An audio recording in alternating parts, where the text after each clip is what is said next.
Hello, hello, and welcome. Welcome on into the swear word. I'm your host, Brandon Swear, and hey, this is a podcast for the chilihead community, by the chilihead community. Regardless of your spice tolerance, this is the place for you. Man, up tonight, we have an amazing guest locked and loaded. We're going to be learning about their journeys through, growing, how they got started, and much, much more. As well as we have a great product that's featured here on Hot or Not, and it just debuted on the newest lineup for Hot Ones. So, go ahead, lock in, and let's get this one going. Episode 138 starts now.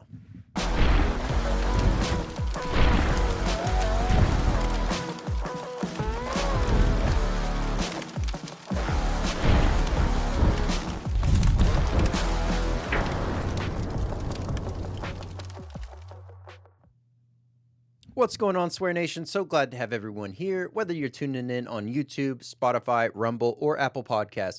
Thank you so much for being here and continuing to make this podcast what it is.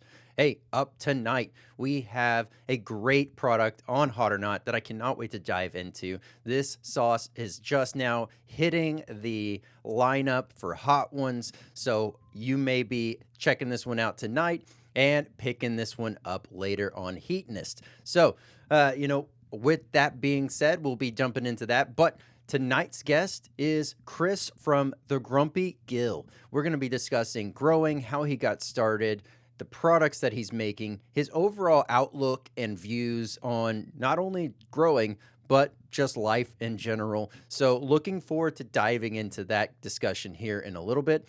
If you have anything that you would like to see featured or showcased on the show, go ahead and leave those in the comments down below, and I will definitely get those addressed. But also, as always, if you're on a platform that allows for a review for the podcast, please go ahead, drop a review down below for that, because absolutely helps get in front of the algorithm and gets in front of other individuals that are passionate and caring and curious about the world of hot. But let's do this. Let's go ahead and jump on over to Hot or Not.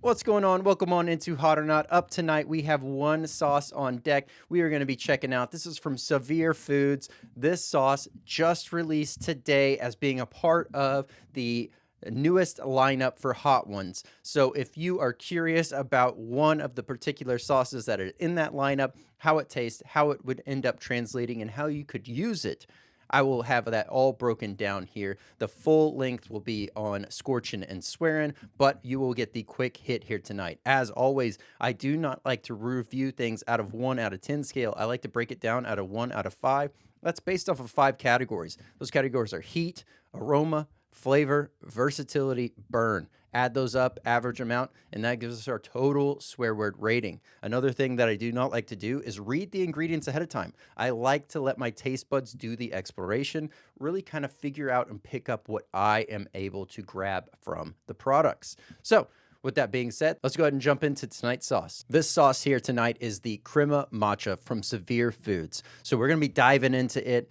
Absolutely looking forward to it. I believe in the lineup, if I saw it correctly, it is number 2 spot. So, kind of gives you a good idea. It should be more friendly for everyone in the realm of heat. For those that are keeping track, yes, this does have a perforation on the cellophane, but look on this sauce is a light, kind of like a light brown color to it. You're seeing quite a bit of random bits going on in there, whether that be seasoning, what have you.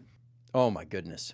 Bright, earthy, nutty notes that are coming through on the aroma. Nice little savory undertone. Maybe smells like a little bit of sesame or something else going on in there. There's also a bright, almost a fresh, earthy note to it. Definitely picking up some garlic, definitely picking up some nutty aroma, and it's just absolutely amazing. I also have today brought with me a chicken fajita taco to test this out on afterwards. First, with a healthy tablespoon. Beautiful pour, nice flow. Cheers. Wow. Oh my goodness. Savory, great, like earthy, nutty note. Beautiful pepper notes just dancing across the back of that. A little bit of onion, a little bit of garlic. Oh my gosh, it's just a beautiful cascade. It's just rolling across my taste buds. Now, Initial heat. I know you're already wondering, where is it at? What's going on? Getting quite a bit around the mouth, gums, tongue. A nice little sizzle, nice little tingle. Nice, quick to get to the flavor. The flavor just causes so much depth to really explode in your mouth. I can't imagine how amazing this is going to taste on a hot wing. Kind of feels like I missed the mark on not grabbing one here tonight. Definitely one that if you're just starting out, you're going to be able to pick up, enjoy. Might be a little bit hot for you, but nothing too crazy, nothing going to make you run away. You're going to be able to enjoy it for every aspect that it has. If you are constantly working on your own personal best, pushing yourself, this is a phenomenal sauce for you to still pick up. Tons of flavor, nice, mild, medium, dependent on where your tolerance is at. You're getting a great overall earthy pepper body to it. And then it is very quick to kind of start to fade away. We do still get a little bit of a sizzle on the back of the throat and the mid part of the tongue, but nothing in your face beats you down pretty wild or crazy. As far as the overall versatility with the sauce, I could see this thing pairing well with anything like pizzas, sandwiches, burgers, tacos, enchiladas, quesadillas. It has very much that salsa matcha vibe, feel, and overall body profile to it. I'm going to go ahead and pour it up on this taco real quick. Take a bite out of this taco here. Let's do this. Let's go ahead and read off some ingredients here before I forget. For the crema matcha, the limo pepper, then we have the amarillo pepper, and then vinegar, chili de árbol, salt, avocado oil, onion, garlic, sesame seeds, and then raw sugar and spices. I love the triple use of 3 different types of peppers. They all have different heats. They all have different burn characteristics. Very well done. Savir Foods, you knocked this one out of the park. This is the crema matcha hot sauce that has just also made its debut on the newest season of Hot Ones. If you enjoyed the sauce that was featured here tonight from Savir Foods, I will have the direct links down below for Savir Foods. That way you can check out the full lineup of amazing products, as well as a link to Heatonist, as this is being currently offered through Heatonist. So that is where you'll be able to pick it up. I will have that link down below. And don't forget to check it out as it is debuting and shown through many different interviews on Hot Ones. But let's go ahead and jump on over to tonight's discussion.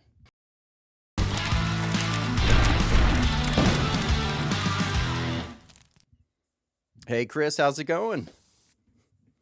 Much love, Brandon. How are you? Doing great. Glad to have you here. Absolutely heard nothing but amazing things about you. So looking forward to learning more about the Grumpy Gill and really educating myself as well as many others that are watching and listening. Right on, man. I'm so glad to be here. It's amazing. I just want to say right off the bat, everybody needs to know I'm pinch hitting today for Clayton Hollingsworth. Make no mistake. Thanks, Clayton. Well, Clayton's a great guy as well. And yes, one of these days he will be jumping in here. It's just a matter of, getting some things ironed out, put it that way. So hopefully, hopefully that's sooner rather than later. But honored to have you here. And of course, the one thing I always like to start out with when getting to know someone for the very first time, what got you into the world of spice? And then what was that moment that you decided, I'm going to start growing and making my own products? All right. Well, I mean, I think it goes back to my mom's side, right? She was eating taquitos and they were pretty spicy and they came down the umbilical cord and they hit me like at a 10. It was like boosh, and I was pulling on the umbilical cord going, send the milk, full panic mode. But it starts back with the family. It really does. My family frequented the Mexican restaurants like once a week, it seemed like. They were always there and we were eating. It starts with the chips and salsa, and Absolutely. then my parents would make tacos once a week. My dad had the La Victoria out on the table and it's got that thermometer. And I remember he always got the mild and every now and then we'd get that hot boy. And I remember, man, I love this. I really, really love this. Um, And then in college, I started making top ramen for everybody and burning everybody up with orange habs. Nice. That was super awesome, man. For 10 cents and some habs, you could really light some people up. And so I was doing that. And then when I got a hold of Ghost, that was about the time my son was in high school. and all his friends said they like spicy stuff. So I said, all right, let's go, boys. And so I made a bunch of ghost burgers. And I had like 3 of them. Those things were so delicious. And I had no idea what cap cramps were. Hmm. But there I was for like 14 hours. I was ready to go to the ER, man. I had no idea.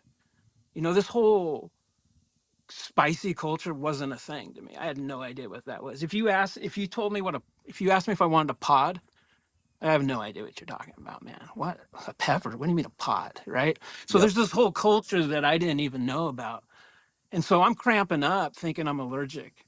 I'm absolutely allergic to spice. I have like a wire mesh around my intestine and stuff. So I'm like, man, this is not good. And so I quit. I quit the world of spice. Stopped eating spicy stuff altogether.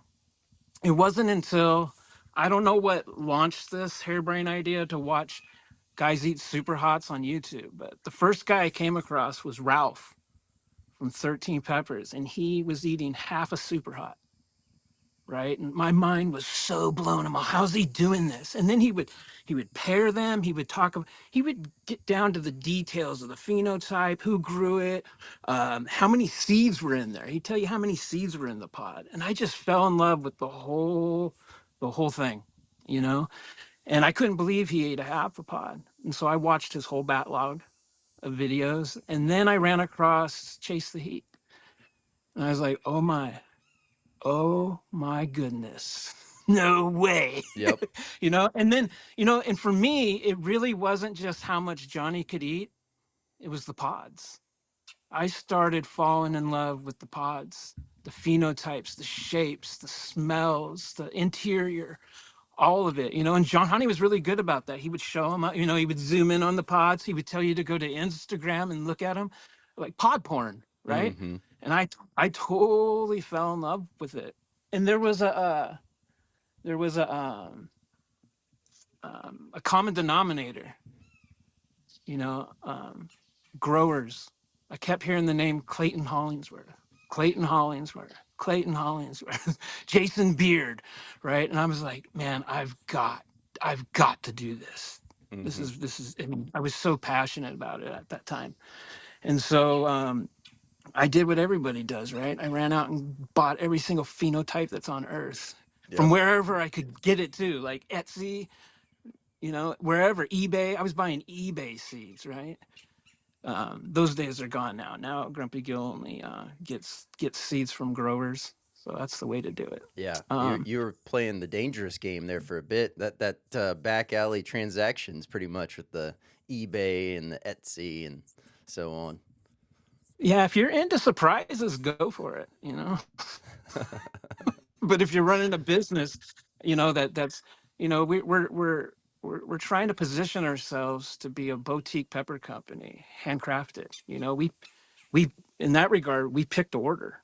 We don't do a large haul of our pods. We pick to order. You order them that day, we'll go pick them. Hmm. And our seeds, we only pick. You could have a lot of seeds if you just pulled seeds from all the pods, but we pick perfect phenos. Hmm. We want you to have the very best. And so from there, um, I didn't. You would think like I'd reach out to Clayton and try to buy pods from them. I didn't. I don't know. There was something about having to email a grower and get a box of pods that felt a little. I don't know. A little something uncomfortable about that. I don't know. Yeah. And so I just went on Etsy and stuff and bought pods, and they weren't what I was seeing from these growers. They were small, they were not ripe in some cases, and it broke my heart. It Yep. really broke my heart because what I was seeing was excellence. I was seeing artwork in the grow, and I was just like, hold my beer. I'm going to enter this thing. Yep. And I wanted to bring excellence, like I love a priority mailbox, right? I think one of the coolest things is you can go into anybody's house, and if there's a priority mailbox in the fridge, you got yourself a pothead. Yep. Yep. Who else had priority mailboxes? But even there, I was like, the growers I know, I mean, it's the cost efficiency to ship in a priority mailbox. But the growers I know, they love you and they want to pack those boxes, but that does some damage to those beautiful pods. So the Grumpy Gill goes with a big 3 inch, and we got a 4 inch box. And Okay. so that's kind of how we do it. But it was the combination. How I got into it was the combination of um, seeing these growers grow amazing artwork like pods, right? Mm-hmm. And drooling over them, and then ordering boxes and it being the complete opposite. And I was like, I want to bring excellence to selling pods. And so from soil to harvest to all of it, it's all customer care and service is key with us. You know, Absolutely. we had a box of pods just recently get held up for a week. And so we sent out more pods and they weren't as good as the first box, I didn't think. And so I told him, we're going to send you out a third box. And he's like, no, don't do that. It's already excellent. Well, dude, we haven't even hit the level of rock and roll that Grumpy Gill wants to do. So we'll get you another box out, man. And that's what we want to do. Um, but yeah, and then I started eating Superhots because Johnny Scoville exegeted and explained to me what those what that cramping was. I wasn't Mm-hmm. allergic to anything at all. Those were cap cramps. And as soon as I learned those were cap cramps, I'm like, it's on. Let's go. Yep. So yeah, Pre- that's pretty much it. Pretty cool stuff. Some things that you had mentioned that I definitely want to touch on before we get into the more growing aspect, which is, yeah, for those individuals that are watching, listening, may not be familiar with it, you touched on it perfectly with the idea of some of these less trustworthy, I guess is probably the best way to put it, places to source seeds, to source pods, etc. And yeah, even the reputable ways and avenues like reaching out via email, it almost has this weird, like, feels wrong kind of vibe at times, definitely for those Like individuals back just alley. getting in. You mentioned back alley. Yeah. So it's like, it's funny to think it's so normal and typical for us that have been doing this for a while, but yeah, for someone just jumping in to sit there and think about this, it's like it's got to Yeah. be such a sketchy situation for them, not knowing what they're going to eat. And yes, to your point, you get someone that's uneducated on the aspect of cap cramps, and then now you've just added a whole nother layer. You've already had something that was a sketchy process to get it, and then they don't understand that there's hotter peppers in the jalapeno or habanero that they're getting from the store, and their Right. body may be accustomed or they may know what happens there. But then you get something like super hot and ultra hot, and you're punching them with like at least 10, 15 times the force, and all of a sudden they're just like on the ground, doubled over, questioning if they just got poisoned by some random person online. Oh Uh, yeah. it's a wild, cascade of events that can really arise from that. Oh yeah, and you always gravitate to what it's not, right? I'm allergic, I'm poisoned. It's gonna give me an ulcer, all these different things, Yep. It's the exact opposite, right? Yep, So absolutely. And at the same time, even as seasoned chili heads, there will be plenty of times where we will push ourselves past the limit of comfort. And we've all been there, and it happens every single time. And it's just you're yeah, sitting there right in front of the toilet, and you're like, God, if you just take this away, I'll never do this again. and then you're back at it, 5 minutes later, the yep. next, Like, yeah, okay, five what's minutes later next? you're back on it. Yep. That's right. That's right. It's always a fun game, mentally, physically, emotionally, riding through all that.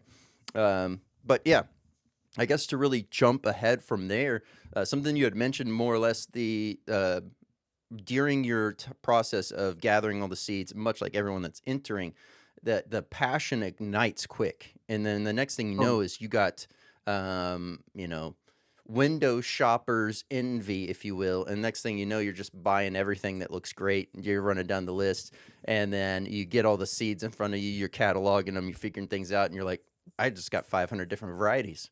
What's going on here? yeah, And and then some. yeah. And then you're like, I think I'm set for a while, but what am I going to grow? And that mental process of breaking things down and figuring them out is also another hurdle. How did you go about, I guess, the process of selection, knowing what you want to grow, and then executing on that? Did you end up just scrapping seeds that you were like, okay, I either didn't like this pepper or it didn't grow true or what have you? Um, to be honest with you, everything I bought, I grew, dude. The first time I bought super hot seeds, they showed up in like September, and I was like, "It's on, let's go, let's grow indoors." I couldn't wait, man.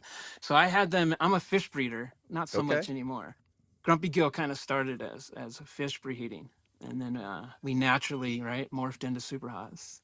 Actually, there's actually a story there. I was growing a garden to feed the fish, and then the fish feed the garden. There's Yep. this whole thing there.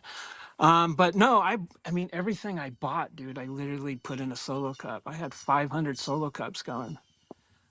And of course I was very brand new, so I couldn't keep those up. Some got waterlogged, some got too dried up. I couldn't keep track of it all. I was trying to do it indoors too. I mean, in the fish room.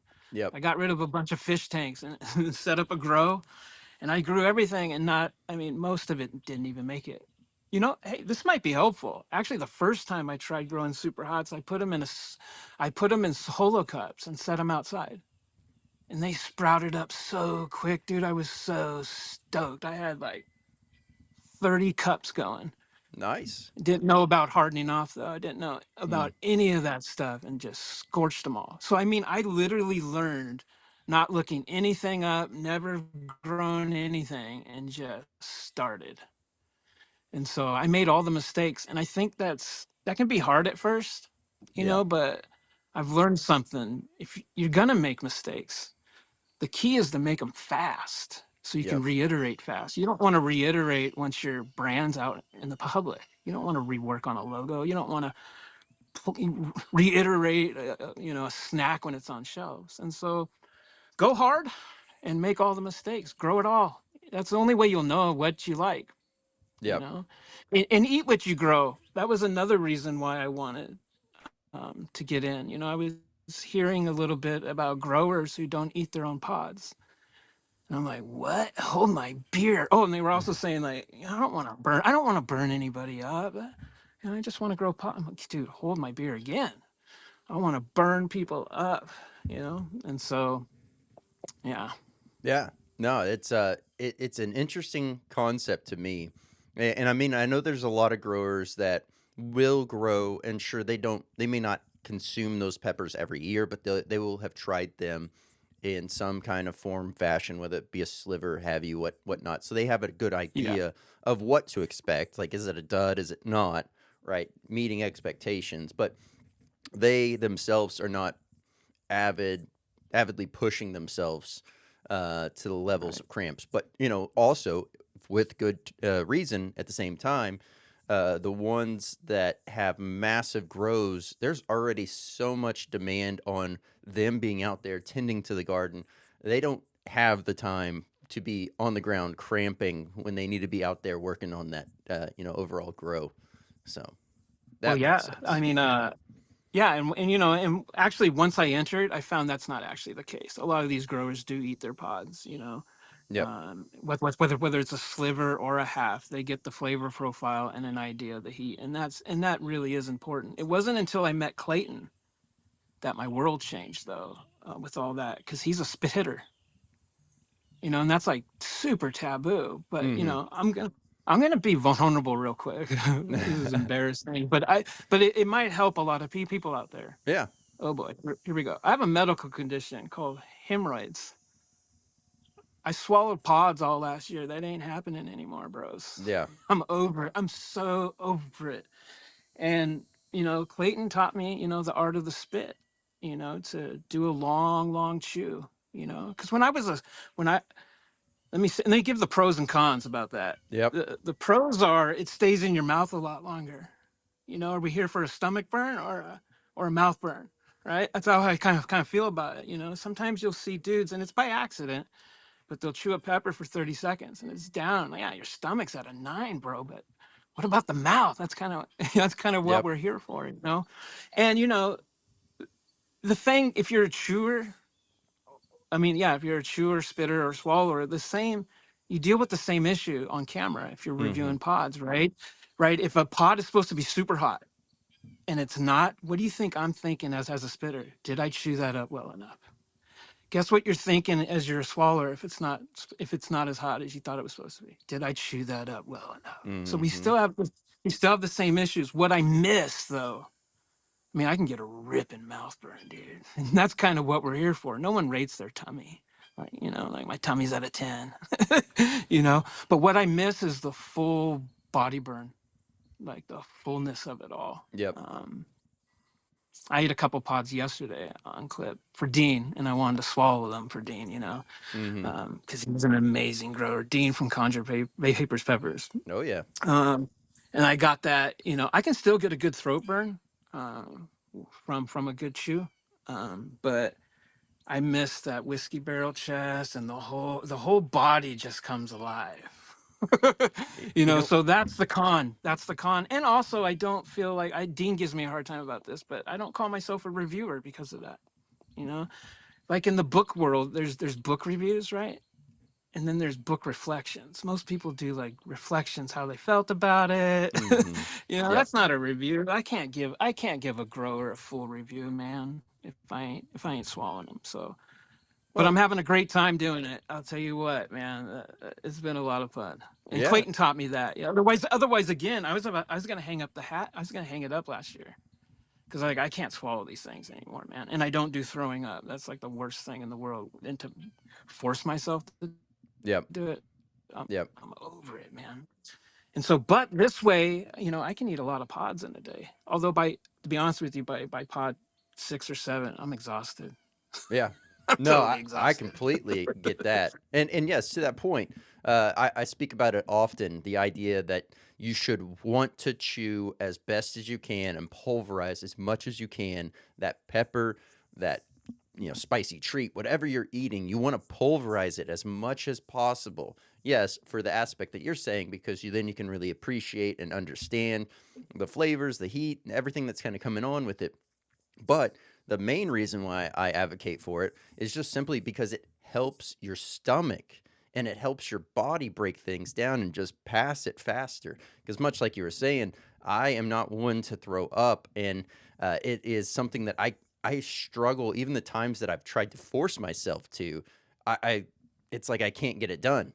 I have to just wait it Hmm. out, and so um, That's real. I've always been one of these people that, and I guess it might be more commonplace than not, but just a lot of people don't talk about it. Like I may eat something extremely hot, and sure, I'll feel the heat in the mouth and so on for a while, but that's my main area of weakness. It doesn't matter how much I work on it, my mouth always gets lit up. It's as if it's always at a 0% tolerance rate, while the rest of my body's at like a 90%. It feels like, Right. right? Just such a stark difference between the two. But the thing I'll eat something. Let's just call it 8 a.m. Right, just for sake of the conversation. 8 a.m. I'll eat something extremely hot or a whole bunch of something. It won't hit me with a gut bomb or cramp or anything in the stomach at all until about at least 6 or 7 o'clock that night. So almost a full 12-hour span before I start feeling the stomach pain issues. And it's just solely because it's about to finish its whole digestive run. And at that point it's like, okay, I can feel it, and it's interesting. You will also notice at times, times that I eat a whole bunch at once, I will feel what is like the cap oils starting to make its way back up to the center of my chest instead of down low. And Yeah. it's just that it gives that I get that whiskey chest burn at that point as it's I love that. digesting. I And love so that it's whiskey it's an burn. entry it's an interesting way that it goes about that. And I've always just been like kind of confused by it all. But at the same time, um, I'll try to push myself further than I need to sometimes if I know, like, man, there is absolutely no way that I'm going to sit comfortably on this, which most times I'm able to just time it right to where I can go to bed and I will actually sleep through those cramps. Sure, I might wake up and have to do some Wow. controlled breathing for about like 5, 10 minutes. But after that, Yeah. I'm able to just close my eyes and go back to sleep. And so that's my typical MO for getting past all that. And then next day, I'm perfectly fine again. But Yeah. Yeah, it's pretty wild. Even at like pepper comps, I have to. This Oh last yeah. one that I went to, I brought a large thing of like. Essentially, the idea was have something fizzy, have something that was a large amount of fizziness because I can't do milk, lactose intolerant. So that's a much Talk about worse cramps. pain. Oh my goodness, the milk cramps are. Capsaicin with the milk, dude. That would be Richter. Oh, it's miserable. It is miserable. So, for me, I stay clear of that. But I'll take kombucha, sparkling water, whatever, slam it as fast as I can, and just do jumping jacks or jump straight up and down to try to shake it up as if my body is now the bottle vessel to help aid for those pepper comps because there ain't no way I'm gonna let the last one 40 peppers 40 Superhots digest in my stomach and think I'm No. just gonna pass that comfortably. So That's got a boot. That's got a boot, bro. that's been my method for getting past that. I know a lot of others are able to do the whole milk route and get it out, or they there's a Uh, lot of that are talented enough to just on command. I can't do that. So I don't know what you're talking about. I don't get cap cramps anymore. Actually, though, I can resonate still. You know, when I do burn after dark, it's like a 1 hot minute we do, where I invite everybody to come burn with me. It's going to be live soon, by the way. We're trying to migrate it to live where we can invite a bunch of people on, like fill up the screen with a bunch of chili heads and eat together. Because pods, like eating pods by yourself is one thing. It's cool. It's all right. Eating them in community, man. Ugh. yep, And that's why it was so important for me to turn the camera around. I'm here as a grower eating all these things and being like, man. And then I got on like FaceTime with Clayton, was eating them with him. We talk every day. We'll eat pods together and talk about them. And like we're nerds about how to. And I was like, man, I just turn the camera around because I want to eat pods with people. And so Burn After Dark is it's that kind of format. Come out and burn with us. But because it is late night. Not too many people burn at 10 o'clock at night. You know, I'll wake up in the morning and I'm in the sweats, right? I got to change my shirt, and it's on, it's moving its way through. So I still get it. I yeah, still get it. But it no, ain't, no. I don't get no cap cramps anymore, per se. It's an interesting thing. I've noticed as well. There's so many people that will either not do early morning burns or they won't do late night burns. It's like the polar opposites of the spectrum on that. Um, Obviously, you got a lot of midday burns that are done on both sides of the party. It's like if you were having that diagram, that's where that healthy crossover for both the parties sit. But Yeah. um, I personally, it doesn't bother me whether it's a first thing in the morning or last thing before bed type of thing. Honestly, I've probably done more late night extreme burns and been fine. It's the early morning ones, I guess. It's just living with the decision, knowing that, like I said, if I eat it at 8 a.m., I'll be feeling it like 12 hours later. Um, so Yeah, I it's don't eat breakfast in the morning, so early morning burns are a little troubling. But I'm a powder around the coffee around, like a oh, margarita nice. spice, a little coffee. Nice, nice. I Yeah, I'll love a do. lip burn. I love a lip burn. You know what I mean? Like to me, when a pod's done burning and then it goes on your lips and sits like at a 1 for like 20 minutes. See, that's where I'm the biggest. The biggest wimp is anything. I I I've honestly, if I can get past and not ever have anything touch the lips or touch like Oh, the that's your spot? outer side of the face or the tip of the Yeah. tongue, like if I can skip that, if it can only be the back of the tongue and the back of the throat, I could eat all day long that way. Something about the front half of the mouth, it's like over Wow. Yeah, sensitive as can be. for me, it's under the tongue, man. It's so sensitive under there. And sometimes I'll get a pod that just goes it just focuses right there, like a broiler. Hmm. And it's, oh man, I have to go inward and like, I call it poditation, where I have to just shut down and go into the burn. Oh, that's a great point too. If you're on tolerance, Hmm. the best way I think to do tolerance is learn to move into the burn. Don't run away from it. Like just move in, and if you have to close your eyes or whatever, just move toward the burn. And once you start enjoying that pain, that's when the world of hot just really opens up for you. Yep. You know, um, Leave the milk inside. Don't reach for it and just push through it. And you'll, oh man, your body and your will thank you for it. And you'll be able to use that in real life, right? One of the cool things about pods that was a surprise for me is I had to learn to keep to not freak out, right? Yeah. Um, I might look like I'm freaking out, but to me, freaking out is turning off the camera and grabbing milk, Yeah. right? like, like I'm not gonna do that. And so it taught me in real life, like when real pain comes into your life, don't overreact to it. Give it a minute. Give it a minute before you respond, even if it takes a day. You learn this from pods. Yep. That first time you hit panic mode, the next time you're good, especially if you want it, right? Dude, I Mm-hmm. wish I could hit panic mode now. Yeah. I don't know where it is. It's elusive.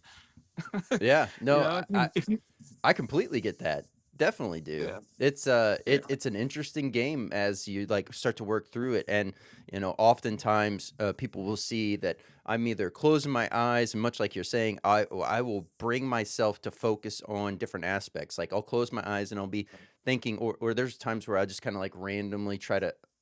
What I'm doing is I'm visualizing the different avenues as if I'm Oh yeah. literally stepping back from myself to be in it.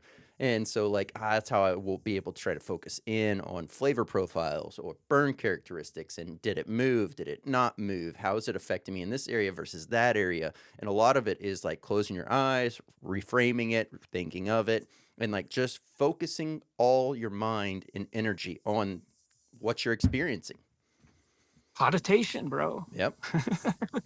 I love it. Yeah, I've learned the art of it and I enjoy it and I have to do it every day now. And the way my mind works too, dude, my mind is constantly racing with ideas and creativity and all these different things. I got a million things to do. And there's something about eating a super hot pod, dude, that just shuts that thing down. Mm-hmm. And I have to be quiet. I have to be still. And it's wonderful to be forced into that. We Yep. need that. We need quiet and the ability to shut it off. Yep. Tell that head has a lot of voices in there telling you stuff and you get to shut it off, like legitimately shut it off and just focus up. Yep. It's great. It's The great, man. to really tie back into that as well as even really I had this episode not too long ago talking about peppers and mental health or capsaicin and mental health, and a lot of this was Mm, talked on in there, that was a and great episode, dude. really diving into the mental hurdles and aspects in which that you're helping not only yourself but helping train your body to reset itself and focus in on certain things. But all that to say, something I didn't bring up in there, and it's also carries over into this. It's much like whenever I was in the military, and they would be having us do all these exercises. A lot of it was like, simply reconditioning and punishment type of thing. You act it out at group punishment.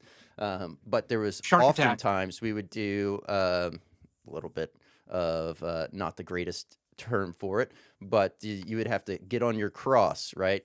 And so you just stand there, feet together, or sometimes crossed over, and you're holding out your arms with just your rifle. It's 8 pounds, 5 pounds, whatever, depending on your build setup. And you're just holding it straight out. Or sometimes they would have you hold it straight out in front of you, and you had to go for a while. And then it would be times that you get smoked, and your arms couldn't hold it anymore. You started like shaking, and they would take that from you and make you just hold your arms out there. And Yeah. it was one of those things that triggered in my head. I remember the very first time we did it was one of the drill instructors was like, you know what? Those are your arms. God gave you those arms. You can hold out your own arms. If you can't That's do right, bro. that, then you have no control over your body. And next thing you Yeah. know, it's like, all right, mentally, now I've reframed it. And so, muscle fatigue is still something that happens, but the ability to focus on and endure and push through a lot of stuff where people would have given up, absolutely mindset flips and it changes. Oh yeah. So much of that isn't actually physical at all. Mm-hmm. It's the mental. I mean, the brain powers those muscles anyway. Yep. You gotta get it right up here first, bro. Yeah. I remember my son going through boot camp and hearing about like shark attack right off the bus. And then that term you use, getting smoked. Mm-hmm. They would get his unit would get smoked for so many people doing dumb stuff, but everybody gets smoked for it. Yep. Not just that guy. Yep. Oh yeah, Uh, there was a lot of interesting stories that we could definitely dive into on that. But I think the thing is that I want to kind of shift slightly instead of going down the military route. So for those that maybe watching, listening, and they're not familiar with the Grumpy Gill, what can they expect content wise? What are you rolling out? Because I know we kind of briefly touched on some of those. oh, they can expect total mayhem. Is what they can expect. They can expect. I usually tell people if you want to watch a grower eat pods and get wrecked, come on, let's go. It's a family, man. I just turn the camera around and be me, and I just eat pods. And I'm fairly new to eating whole pods. Last year I was a grower. I'd eat halves, like we were talking about earlier. I would sample. This is the first year I'm eating full pods, and so all those earlier videos, man, I'm getting wrecked, bro, like super wrecked. Now it's a lot harder for one pod, to wreck me. It's got to be a really hot pod. Yeah. But but it's a lot of fun. And then I like doing shorts, and so I set the videos to music. I don't do reviews. I do reflections, and so I reflect on all the pods that I grow and growers send me. Um, yeah, come on out for that. And then we do Burn After Dark, which is that one hot minute. And oh yeah, I do shorts. I like to set my videos to music. Maybe there's some explaining to do there. Like there's a lot of gangster rap and punk. Like what? How that actually they come from the same place, but Yeah. I was born in Inglewood, California. Okay. My dad was a DJ at a radio station on 68 and West Boulevard. If you know, you know. Very cool. I also grew up in Westminster, and my poor parents, to get me out of that gang life, they moved me up to the mountains where I met a bunch of pro snowboarders and started snowboarding. And so I've always had this affinity for hip hop and punk, mainly because I would stare at the other children in Inglewood and go, I wonder what is going on. This was the 80s with the crack epidemic and Yep. Bloods and Crips.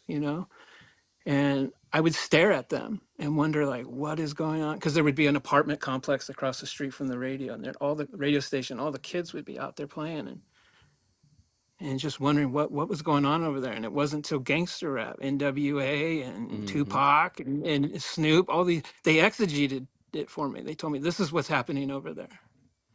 And it broke my heart, and I wanted to join it, and that was bad. That Yeah. was real bad. But Yeah. thankfully, I had good parents who were willing to uproot their whole life and save their son, and it worked. Yeah. But then I met a bunch of pro snowboarders, started hanging out with Volcom when they were first starting out, and so I've always been a hip hop and punk guy. You'll get some 80s in there too. I'm an 80s kid, Yeah. But I like you can expect fun. You can expect love. You can expect kindness, and a good time. Yeah. And you're welcome to come. With if you get lit off a bell pepper, Grumpy Gill wants you here. Come on. Come on. So, yeah. I A like it. good time is what you can expect. Yeah, yeah, no, I absolutely can get behind that.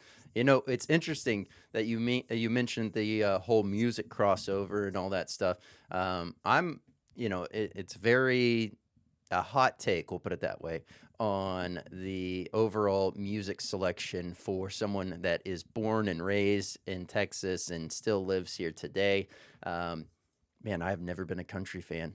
Absolutely. I will listen to anything and everything else except for country. And You know why? I think I'll tell ultimate. you why. Oh, go I'll ahead. tell you why, dude. I'll tell you why. I don't mean to cut you off. It's the same reason why I don't listen to it. If there's any genre of music that went commercial, it's that. If you, I know, if you find a genuine, true country song, your soul will feel it, just like Hmm. any other music. But so much of it is just facade, right? So yeah, I don't like it either. I think you have to go way back in country to appreciate some of it. Like I like Kenny Rogers, the Gambler. Like if that's country, you know what I mean? Like I like that. That's cool. I like Yeah. when Kid Rock and Sheryl Crow did that little thing they did together. Yeah, there's But some that's kind of like indie country or something. yeah, there's some like collabs or some spin-offs or things that like cross genre. Yeah. That those are still pretty decent. But yeah, for the most part, it's just I don't know. I've never been able to get behind it. I know growing up, I had my parents always used to try to dress me up in the cowboy jeans, boots, the hat, the shirt, the all the Western wear and all that stuff. Oh Pretty much all no. the way until I was like Oh I don't know, no. maybe 11. So I grew up hating it, and never have touched it since. So Yeah, I I'm grew up with Dickies and white T-shirts and Nikes and Adidas. I ain't gonna listen to no country. yep. My I ended wife, up though, dude. switching that way as well, very quickly. The second I had the chance to start figuring out what clothes I was going to wear and all the things, it was rocking Jinkos or Dickies or Yeah, that's right. and just It's funny skating. though. I will say this. I will admit this. I have taken a little bit of liking to some country in the last few years because everybody around me, I can throw a stone and hit a farmer, and they got like PA systems, and when they're working it, man, they'll have that stuff blaring. And there's a couple good ones I found myself. Plus, I moved to Mississippi. I'm a California boy who moved to Mississippi, and I found something. I was a programmer, right? I worked Hmm. for Blizzard Entertainment. I need my internet, right? And so when I moved out here where I live in Farmville, I don't have Wi-Fi at my house. I need to get Starlink. Yeah, Elon, if you're listening, hit me up. Hit up the Grumpy Gill. But yeah, so I don't have um I lost my train of thought, man. I don't have internet at my house. So yeah, what was I saying? Oh yeah, that's what I was saying. So I learned something really important. If you move to a different culture, you can either fight the culture and be absolutely miserable. I couldn't get anyway. Long story short, don't fight the culture. Find something that the culture really likes where you're at and find something you like about enjoying it. Everybody around me, I can throw a stone and hit a farmer. And I'm yep, out here trying to I'm out here trying to program and stuff. Dude, hang it up. Go grow pods. These guys know what they're doing. Even if they've never grown a pepper, they understand soil. Like I got a good friend named Dustin, and he's big up and he's high up in big ag, and he's taken a real liking to the Grumpy Gill. And so next year he's like, dude, I'm gonna hit up all your spots. I'm gonna juice up your soil. I even told him, dude, make a little pet project of yours to study, how capsaicin is created and so and just come and I'll unleash you on the gill, dude. You can there have we my go. soil. I like it. Yeah, man. It's super cool to have people around you like that, and yeah, to be able to plug in and be able to shift your mindset and what you do and how you focus on things is definitely got to be something that is a high priority. At the same time, you talking about spending your days programming and doing all this other stuff. It's like the having the ability to do that during the day, disconnect, go outside, plug into nature for what it is, Yeah. not nature like the city life nature, and really be able to enjoy that.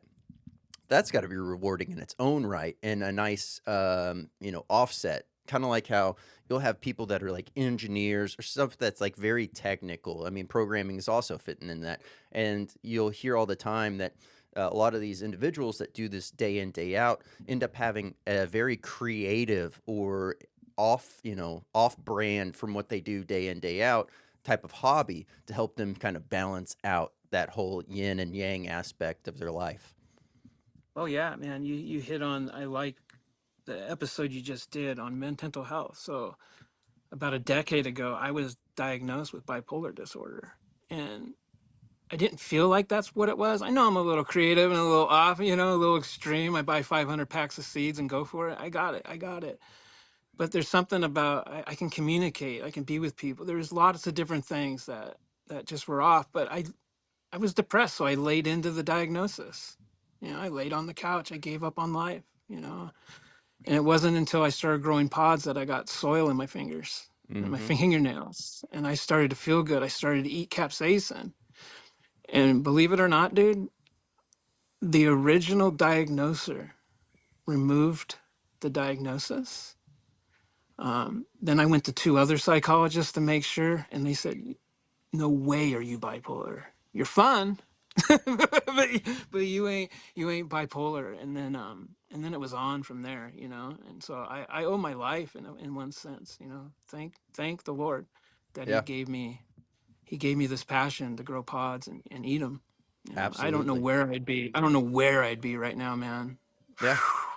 Well, that's the beauty of it all as well is like, everything that we could ever want and need is given to us by God here on earth. Well, whether you're a believer or not, for those that are watching and listening, it's just ultimately everything you need is already here. It's a matter And he's of kind. knowing how God's to kind. use it, That's why. apply it, and benefit from it really. So, Yeah. no, God is kind, and he created that emotion called love. He mhm. created the capsaicin receptors. He digs it.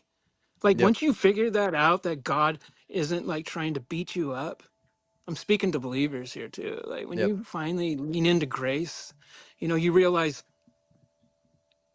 like you give thanks in all things. Like God, you think capsaicin's rad or you wouldn't be here, right? Like like you yeah, think it's dope. And so man, that's so freeing that just to enjoy all of creation as unto the Lord. That's yep, how we rock, man. So absolutely. Absolutely. And yeah, it's great to hear that being able to have that essentially that growers therapy, that capsaicin therapy to help kind of break you free from what you had been originally diagnosed as. That alone, the power, the magnitude at which that is got to be something that's just so undeniable from oh man. you living through it that it had to be a radical shift for you. Oh dude, it was like getting a new life. I had to readjust too. Whenever I was happy, someone would say, "Oh, you bipolar?" That were near me, and I'd be like, "No, I'm just happy today." If I was depressed, they'd be like, "Oh, is this your bipolar?" If I get into, a hobby, it'd be like, "Oh, bipolar." Everything I did was defined by this disease or whatever, and it was Hmm. so infuriating that I just gave up. And again, it took soil and capsaicin to really bring me out of all that. Yeah. And so, at least that was the final touch that brought me out of all of it, for Yeah, sure. yeah, So yeah, I would say like if you're depressed, get dirty. You're made of dirt. You're Adam. You're Eve. Like get dirty. This is what you were created to do. Like till the soil and expand the garden. Get it. Get after it. No wonder we're so depressed. We're indoors all the time, plant, planting fake gardens in virtual mhm, worlds. It's fun, but dude, you gotta get that soil. Like if you. Oh, another thing you can expect at the Grumpy Gill videos, my fingernails will have soil in them all the time because I'll be picking pods and doing stuff, and I'll feel like eating one, so I turn the camera around, yeah, But it's raw, it's gritty. yeah. Well, you So had mentioned obviously the growing, the picking your peppers and sending them out and having, your own nice branded boxes as well. I guess to dive in on the pepper aspect side of things for those that might even be curious about what pods to expect. Now, is there certain peppers that you've noticed that have been performing best for you as you've been going, or are there ones that you're like, these are going to be core staples for the grows going forward?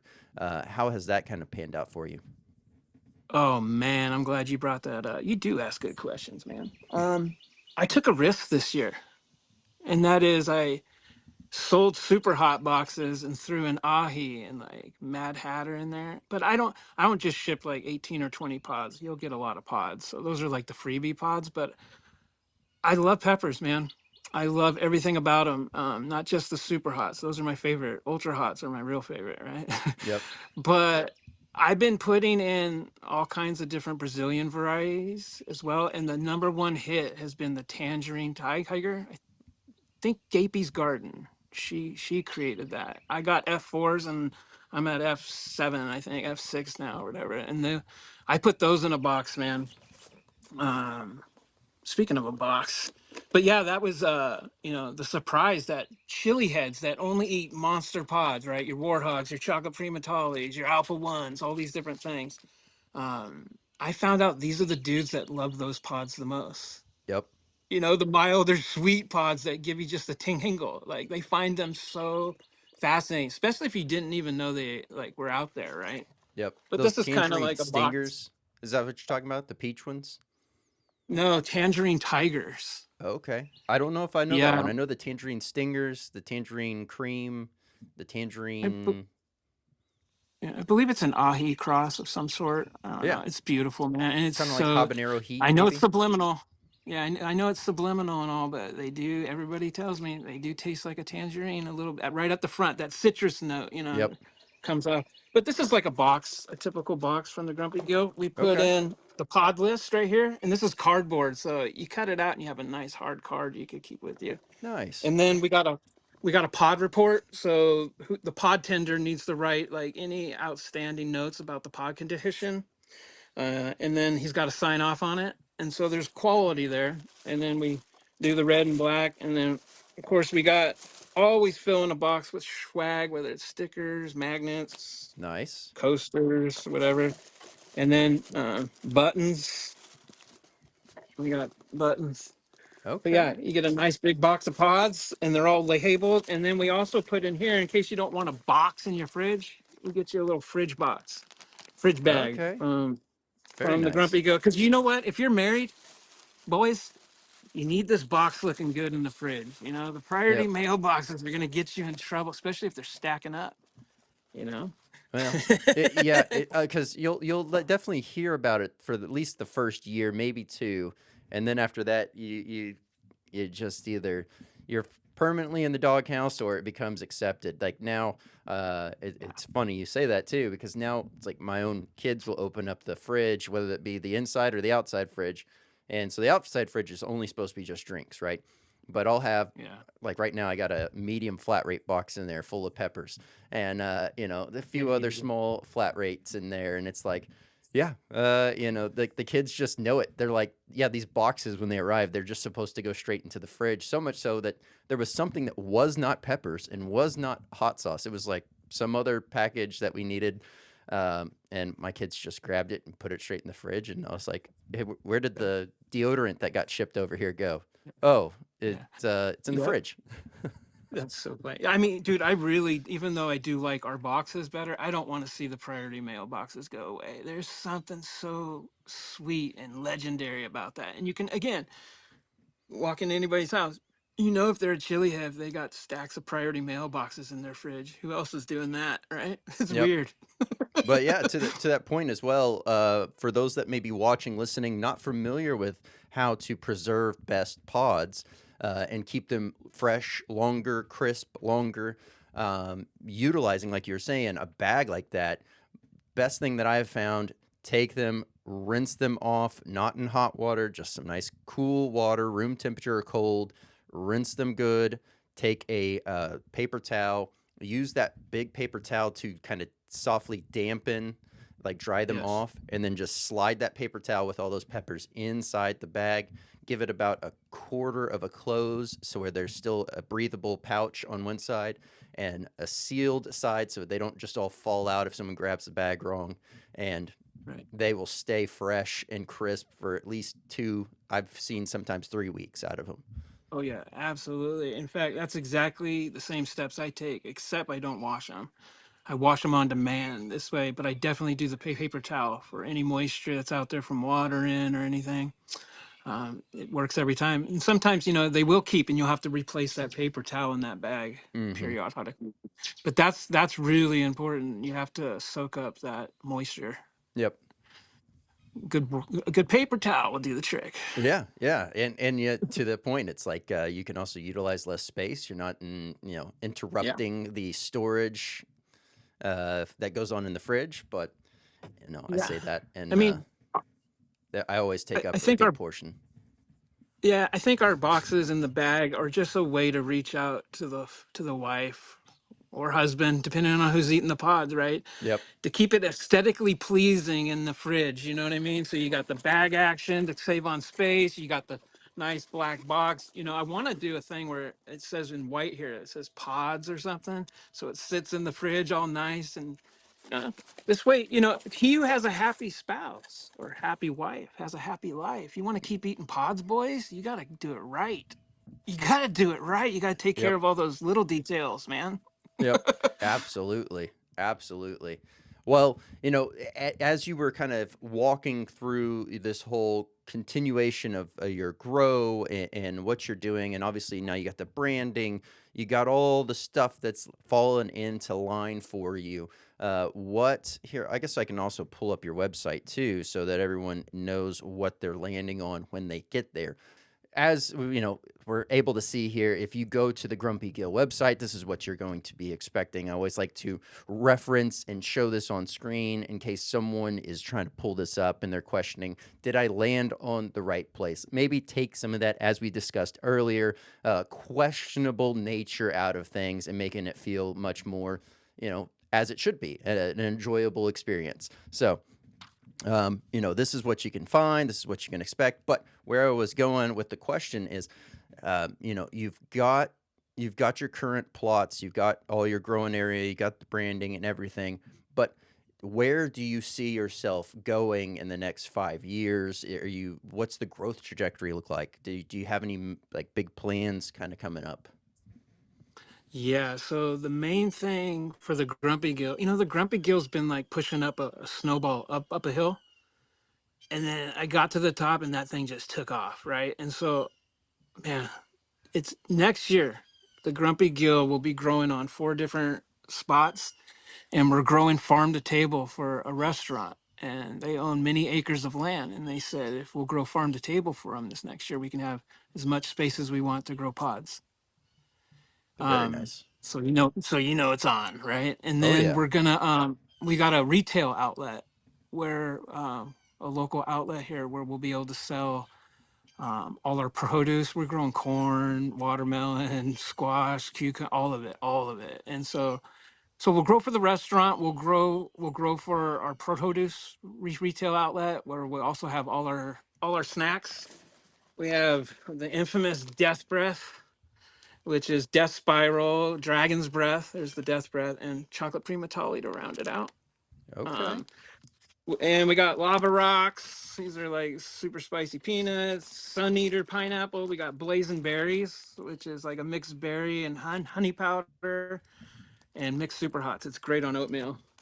Here's the number one though. This is one I want. This is our beef jerky, and this is Okay. the black cherry and bourbon. Oh, It was this nice. little son of a gun. Yeah, dude, I'm drooling just think about it. I made the first 5 batches of this, and they were supposed to go out. I ate them all in testing. It's terrible, bro. Like we seriously it knocked us back like a week. But anyway, I had another local company here buy me out. They hooked me up with their meat supplier and everything, and they said they want all my beef jerky for their store. Nice. So that's gnarly. That's super gnarly, and it's got me thinking. Like I think I just want to get my own cows There and we just go. get all the. You know what I mean? I mean, again, I'm positioning Grumpy Gill to be like a small batch beer company. Remember in the '90s when all those dude, Yep. that was so good. Speaking of handcrafted, I want to do a thing where you not maybe you can just buy a regular box of pods, but maybe you want to take it up a notch where you buy what you actually purchase is not just a box of pods from the Grumpy Gill. You purchase a link to do a private live stream, and I'll walk through one of the patches, and you can pick what you want. You can pick your own box, and because I've eaten everything, I can tell you. I can, and we'll do it live. Yeah. Talk about both small batch, handcrafted, getting you in on the action, like that's where my passion is. It's not to get bigger as far as commercial, it's actually to get smaller almost, Yeah. to keep it true. And as long as you're not out to make the money, I just want to bring my wife home. That's one of my goals. I actually Yeah. lost my job, and that's how all this happened. But um, it could be a wonderful thing having a life change. Yep. It doesn't feel like it in the moment, but Absolutely hang not. in there. Hang in Yep. there. Don't react to the capsaicin. It's that rule, right? You lost your Yep. job. Don't panic. Don't panic. If you roll through it, man, there's something better usually on that other side. So Yep. all things together for good. Absolutely. The second that you're experiencing that pain in one way, shape, or another, embrace it, roll with it. You'll Yeah. come out better on the other side. It may not look that way, but you will. Yeah. And so some other things are we do seed packs too. I love our little seed packs. Oh, There's the nice. purple, or it has a gator jigsaw, and this is Uh-huh. like the chocolate primatale with the fish on the chocolate fish. But we try to Nice. make it fun. Like when you get a box from the Grumpy Gill, we want it. We want you to open it and think, "Wow, this is more than I paid for. Wow, is it my birthday? Wow, did I get a subscription box? What's all this stuff in here?" Like we want you to have life is hard, man. Life is full of miseries, and we want you. Some of the most joyous moments in life are surprises, serendipitous moments. I wasn't expecting this kind of love. The Grumpy Gill doesn't know who I am. Why would they be so kind to a stranger? Mm-hmm. This is why. We want to give that to the world. We don't want to just sell a box of pods. We want to sell you an experience of kindness. Yeah. So then that you can take that into your life, whether it be with pods or other things, and be kind to someone. We can't just tell each other, you need to be kind. The world needs to be kind. Do it. Yep. Do it. Shut up and do it. Put your money where your mouth is, and even love your enemy. How about that? Yep. Yeah. How about that? No, I absolutely agree. I think that ultimately, without getting, I guess, too carried away on it, it's the idea of, it's okay to have opposing opinions or views or outlooks on things, but a lot of what we experience in our day-to-day life from society is simply just the product of everything that's been pumped and funneled into us. So we see it's no hidden secret that the shock and awe factor, the fear that's being pushed, the hatred that's pushed, all these things are easily accessible and adapted and quick to be taken up by the brain, the ears, etc., and to have that flow straight out. It's that old adage: what you put in is what you get out. And so Yeah. it's just you have to know that you are going to be the one to kind of try to break that cycle. And same thing here. It's like I may not agree with everything that every guest that's ever come on says, but that doesn't mean that I'm going to be like, nope, you know what, that can't be on here. Like, cut that out. We're not doing this. Blah blah blah. The difference is, I think everyone should have a chance to speak their part and say their beliefs, etc., without being, grounds for judgment. Because at the end of the day, no one can judge anyone. In my mind, the only person that's going to judge us is on our final day, whenever we're standing there at the gates, right? So Yeah. it's just, I mean, that's a good way to. That's a good. Real quick. That's a good way to put a bow on this.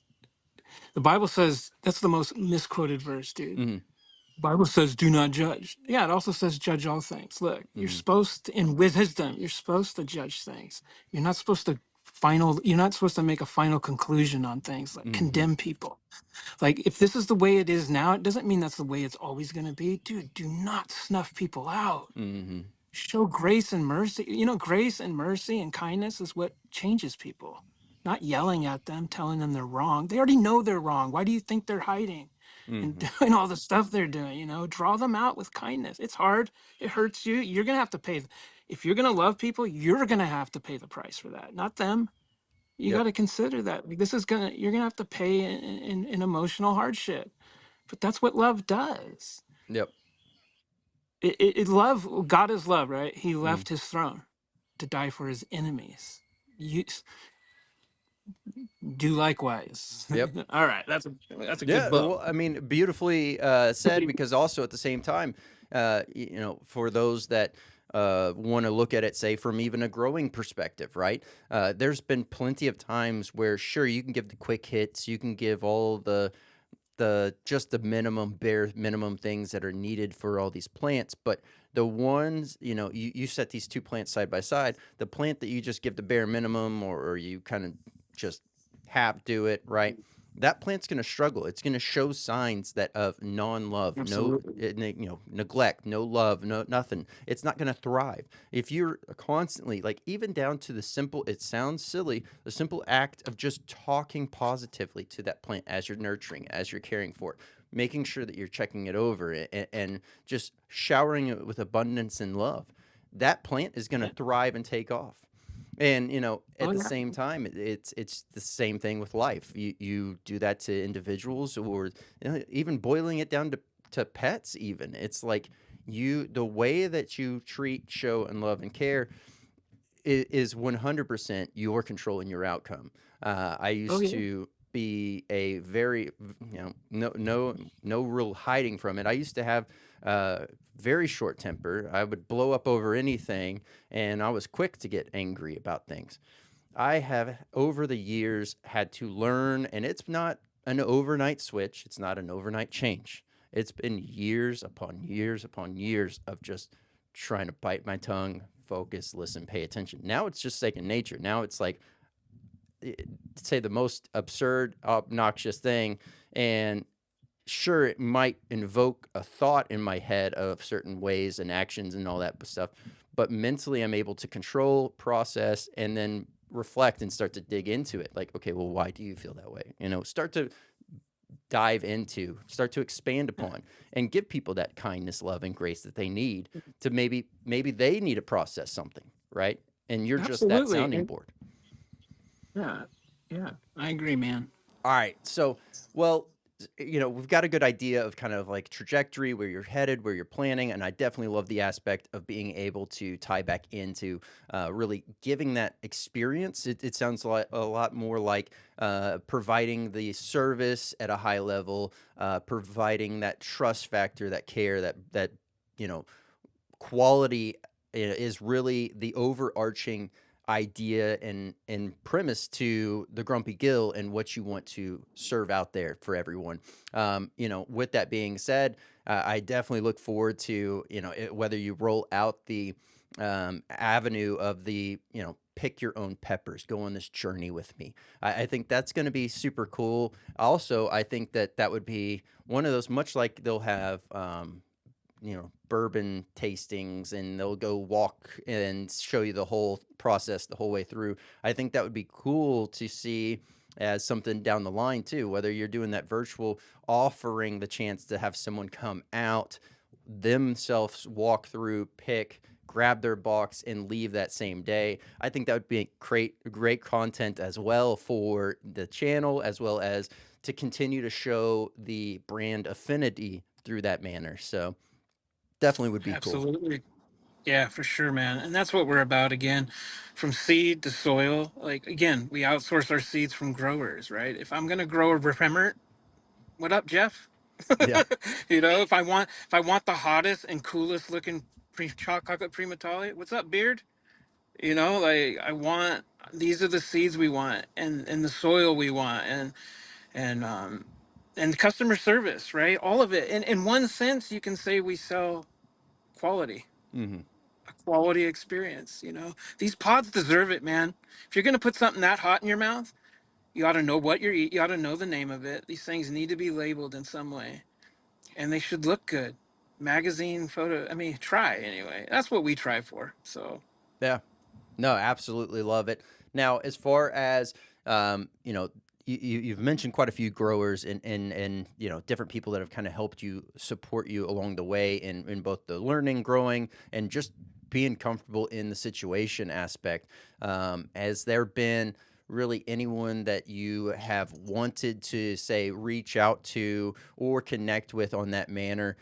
Just you just haven't done it, whether that's just sheer an aspect of being busy or just uncertain on how their reaction might be. So you ready for this? I'm glad you mentioned that. Like, I have this private dream to be educated by a few different growers. The first one was Clayton Hollingsworth. A little backstory: I grew by myself. Mm-hmm. I didn't know in any growers. I was just doing this, and I shipped my first box off to Pepper Paul. I'm gonna get a rise. That's Pepper Paul.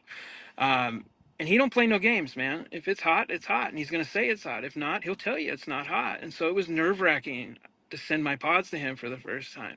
But we pulled two tiers from him, and we knew we were good. Um, but he was the first one to give the Grumpy Gill a chance. And he said, "Hey," he sent me a text one day. He said, "Hey, I want you to get a hold of my friend Clayton Hollingsworth." And I was like, "No, dude, that dude's a legend. There's no way. There's no way I'm calling that dude." And he's waiting for you. Dude, that changed my life. That changed the Grumpy Gill forever. Clayton took me under his wing. And it was then I got the idea. I want to learn from him semester one. Semester two, I want, because Clayton grows in 5 gallon buckets, and he's like the Mm, best at it. One of the best at it. Everything he grows is insane. And so I wanted to learn that. And then I want to go learn from Matthew Arthur. I want to learn the hippie way of growing and crossing pods. And then you know what I want? I want to end my final semester with Troy Prima. These are guys I look up to, and they grow in different ways, you know, and I don't want to cut myself up from knowledge. One of the things I've tried to be is a humble sponge. I don't get jealous. If all these growers grow hot powder peppers, then the Grumpy Gill, I don't get jealous. I want to know you. I yep. want to lock arms with the best. I'm here to hang out with the best, you know, and learn. That's what I want. And so, yeah, I mean, in a perfect world, I could take, you know, 3 years of growing school from these boys, Yeah. especially from Troy. It's right over the border from me. He's in Louisiana, I believe. But you know, it's intimidation, right? It's like these guys don't want to disciple someone. But if they do, I'm going to tell you right now, I'm a sponge for it, and I'll shut up and listen. Well, So, but yeah, well, it's one of those things too that like ultimately being able to really just never give up. I feel like honestly, so many people get bogged down with the idea of they know it all, right? I have it all yeah, figured out, and like that is the biggest curse that I feel that you can put on yourself as an individual is to really get in that mindset and that framework because ultimately, you know, it doesn't matter how proficient you are at something or in something, there's always something new to be learned or boundaries to be pushed and navigated through because, you know, the growth trajectory that we know right now, and it's, you know, this is quote unquote the world's hottest, is always evolving. And how do you yeah, evolve? By continuing to learn, to talk, to connect, to grow, and to push past what, you know, man-made expectations are and find out ways to get past it. I mean, you know, growing techniques and methods used in one part of the world may be commonplace there and not over here, and vice versa. Some of the things that we may be doing may be greatly beneficial for somebody in a different part of the world, as much as what theirs could be easily applied to what we do, and that could also help push, thrive, evolve the overall amount that's grown, how the plants are, the heat at which they grow. All these things play such a factor. It's very much, you know, like I had mentioned before, the wine sommelier is able to really understand like these grapes are grown in this region, and oh, this is because of, you know, the soils like this and that, and so on and so forth. It's the same thing with peppers. You are getting these fruity, citrusy, all these great notes out of these peppers, so much more in certain areas because of how they are grown and where they are grown. It's yeah, same pepper, same seed, yeah, same everything, but just yeah, the environment. yeah, absolutely. And I agree, dude. Like, I would have never come on this show if the Grumpy Gill had to know everything. You know how terrifying that would be? There's no way I want to be on camera. But the fact is, like, look, I'm a fanboy who loves what I love what y'all have been doing. And I just want to join in and lift y'all up, you know? And so at that point, it's easy. It's like, dude, I don't know what I'm talking about. I just love this stuff, dude. And I'm 100% in. Yep, You know, and we're going to do it with legendary style or not do it at all. That's yep, all there is to that. That's all there is absolutely. to it. Absolutely. Best way to go about it too is just to be Yeah. hungry, to continue to love it, and to continue to push through and know that every single day you can wake up knowing and learning more. And I think from that point, that would lead perfectly into the nugget of knowledge aspect. Now, for the nugget of knowledge for you, I would like to lean in on, well, let's just go with the comfortability aspect, being in front of a camera, knowing that you're a grower, knowing that you're doing things. Maybe there's another grower that's out there that's growing. They want to try to become, you know, they want to go to the next level. They want to try to push it further for them, but they feel uncomfortable doing so. What would your nugget of knowledge be for that individual? Oh, just turn the camera around. You'll love it. Like, and be you, right? If you go in there trying to be someone else, it's gonna be a grind and you're gonna have to keep it up and up and up and up. But if you just be you, then no one else can do that. They can try, but they can never be you. So just turn the camera on, be you, and know that your first 50 videos are gonna suck. You, like you evolve, you learn different mannerisms that you need to get rid of, and you learn different things like, oh, that needs to be in these episodes, and oh, this should be a constant thing, and you get better at talking, like pretend like there's real people there Yeah. spending their hard-earned time watching you talk to them. One of the recent things I do is I started chewing. Like, to give an example, I'll chew, and then when I'm done with the chew I say, come on everybody, and I move the camera in forward and that's become endearing to me because I'm inviting you in closer, Mm-hmm. you know and so I would say, number one, do it, just do it, like, and be you, and then just realize, like, you're going to evolve, and you'll be embarrassed of all your first videos. But for me, it was terrifying to do, right? I Yeah. hadn't eaten whole pods yet, you know shout out to BNL Peppers, Brian and Lydia. They were the first ones to eat all our snacks, by the way. But I saw their journey. I was like, dude, they turned the camera around on the orange hab, and then have worked their way all the way up to warthogs and stuff, right? And I'm like, thank you. Let's go. I mean, I was already eating, but not to turn the camera around on that stuff, right? Yep. And so, but I found the vulnerability. I found, like, man, if I could be vulnerable in front of the camera and show all the weaknesses. So, I mean, some of those first videos are so disgusting. I had no peppermint mannerisms at all, but I don't care. It gives people hope that they can do it too. Yep. As you were nominated for this, you were placed on the hot seat. This is your chance to put someone else on the hot seat. So, who do you think would make a great guest for the show?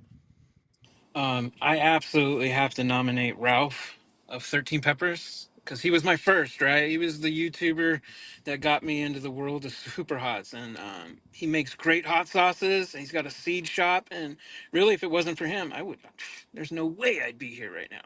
And so I'd love to see him on here. All right. Well, Ralph, I'll be reaching out. We'll be setting up a time to have you on the podcast. Thank you so much for that nomination. Look forward to getting to know him and really learning more about everything that he has going on. So, thank you so much for that. You know, Obviously, a lot of people may be familiar with you, but for those that are audio listening only, this next part is greatly beneficial for those people that are on Apple Podcasts. And where can they find you? How can they find you? And anything that you want to shout out or plug away, this is your chance to do that. All right, you can follow us along on YouTube at the Grumpy Gill, or you can go to thegrumpygill.com, and from there you can buy, peppers, seeds, and everything. If it says sold out, there's a text function there. Just text me; it goes right to my phone, and we'll see what we got. Um, but yeah, those are the main ones: YouTube, the Grumpy Gill, and thegrumpygill.com. So before we wrap things up, I have wanted to ask this, and I have not really kind of dove into it yet. But how did you land on? You kind of touched on it earlier with the whole fish aspect, but how did you land on the Grumpy Gill? What is the thought process behind that? Well, I have a daughter named Quinley who's autistic with a disrupted mood disorder, and so breeding fish and having fish around, having fish in her room and out in the fish room, it was the one place she could go and console herself. She sits down and, like, talks to the fish and keeps them and feeds them and does everything, and it was like a solace for her. And so when we decided to name the company, we called it the Grumpy Gill, and the logo is, I don't know if I can get it on there, but it's got both intelligence and elegance, right? In the Grumpy Gill, everything's like lined up and right, justified and sharp, and then the bottom says 100% heat, pod life. And it's fun. So it shows the two natures of the Grumpy Gill, elegant, committed to excellence and sharpness, and then the playful, fun, kindness, let's get it kind of Yeah, fun. It's got the both. You yeah, need those juxtapositions in life. absolutely. And I love the fact. So once again, with a name like the Grumpy Gill, it doesn't necessarily pop out and scream to you that this is going to be anything to do with peppers or capsaicin or heat. And having even that small subtle touch at the bottom, like you were saying, the differentiator between the two different font styles and kind of the vibe and feel that you're getting. Most people, us, we definitely nerd out and notice these little intricate details, if you will. But for the majority of folks, they're not going to fully understand that breakdown. But what they are going to appreciate and expect is whenever they're able to read that line of 100% heat life with that pepper in there, you now know clearly what you're about to get into. And so I love that breakdown and the way that you kind of went about that. And also having it tie back to something such of a, close to home, tugging at your heartstrings, building into it, really helps kind to not have a lot of like how some others might end up starting out not fully loving their branding, not fully understanding or having a meaning behind the names, etc. You have that core structure to what you have going on, and you don't have that question later down the road. Yeah, absolutely, 100% Well, intentional. yes, very intentional with that. So Yeah. absolutely love it. So that's super cool to hear, to know. And how, I guess, before letting that one slip away, I feel like it would be an injustice to not ask this, but how has she taken to the idea that you're kind of dialing back on the fish side of things and more on the growing aspect? Is she more appreciative of what she has as far as the fish side, or has she started to take a liking towards the pepper aspect? She don't like peppers, man. They take up too much of my time, and so peppers aren't something we really do together. My youngest daughter, she's a little Grumpy Gill. She actually wants to come on camera on the channel and start eating pods. I'm all, dude, this little 8-year-old girl, if you had your own channel, you'd have 1 million subs eating hot pods, super hots at 8 years old, man. But yeah, so she's into it. But no, we still breed some fish for Okay. her. And Okay. so the name stays. The name stays. Yeah. I like it. I like it. All right. Right. Well, thank you so much for coming on, Chris. I know this has been a little bit of a fun back and forth technicality things here and there. It seems like technology is not working in my favor here tonight. So thank you so much for sticking through with it all. Yeah, And man. been an absolute pleasure to have you on. And there's still so much more we can dive into. Would love to have you back on and dive a little bit deeper. Let's do a part 2, bro. Much love, everyone. Grumpy Gill. Chris, thank you so much for coming on. If you want to keep up with the Grumpy Gill, I will have the links down below for all the ways that you can keep up with him and everything that he has going on. Highly recommend you checking out. If you're looking for some super hot peppers or some great spicy treats, head on over to the Grumpy Gill for that. If you enjoyed the products that were featured here tonight on Hot or Not from Savir Foods, and you want to pick up the newest sauce to hit hot ones, I will have the direct links down below for it, as well as a link to the main site so you can check out the full lineup of amazing products from Savir Foods, as well as the other sauces that have been featured on Hot Ones that Savir Foods has cranked out. So highly recommend checking those out as well. And thank you so much for all the new and the people that have been rocking since day one with the podcast. Thank y'all so much for being and making this podcast what it is. Continue to share this out with other like-minded chili heads or individuals that are just curious about the world of hot, because this is where you can find everything to do with the world of hot. Now, want to say new episodes drop every Tuesday and Thursday at 8 p.m. Central, so head on over, check all these great episodes out, as well as fun reviews that will be dropping here and there, and tons of great things in the works that will be rolling out very soon. So looking forward to that. And don't forget, very soon you will see coming live on the YouTube side of the channel. There's an upcoming charity golf tournament that I will be hosting, the Fire Hole. And Freaky Ferments has proudly sponsored the hot sauce for that Fire Hole challenge. So if you like golf, you like watching people burn, if you like the interactions of, an everyday person trying some hot sauce, tune in for that live stream. It's going to be fun. It's going to be great cause. It's all there to help first responders. So definitely plug in for that, as well as September 26th, the League of Fire Houston Belt match, first ever, kicking off. Come on out, have fun. I will be there. I will also be competing. So come on out, be a meet and greet, grab yourself a spicy cocktail, sit back and enjoy the time. That's from 5 p.m. to 10 p.m. down in Houston, September 26th. October 18th, we have the North Texas Hot Sauce Fest. If you haven't heard about it, now you have. Get yourself on over there. Tickets are free. Tons of great hot sauce vendors from all over Texas will be there. And it's just a great time. Great for the family. Great for, those that love spice, as well as those that are just dabbling and getting into it. There's going to be everything for everyone there. And it's going to be an absolute blast. It was amazing last year. And this year is projected to be even better. I want to give a quick shout out for the sponsors, podvision.io. If you're looking to grow your brand, start your brand, hit a bump in the road, you're trying to figure things out, highly recommend checking out podvision.io for all of those needs, as well as webdx.one. Maybe you have an online site. Maybe you had a guy at one point and you lost contact with them. Maybe you never got around to building your own site out. Highly recommend checking out webdx.one because they make it simple, painless, and easy. And the best of all, you get to focus on what you do best while they get you looking great online. I'm Brandon Swear, and from everything from the world of hot, this has been The Swear Word.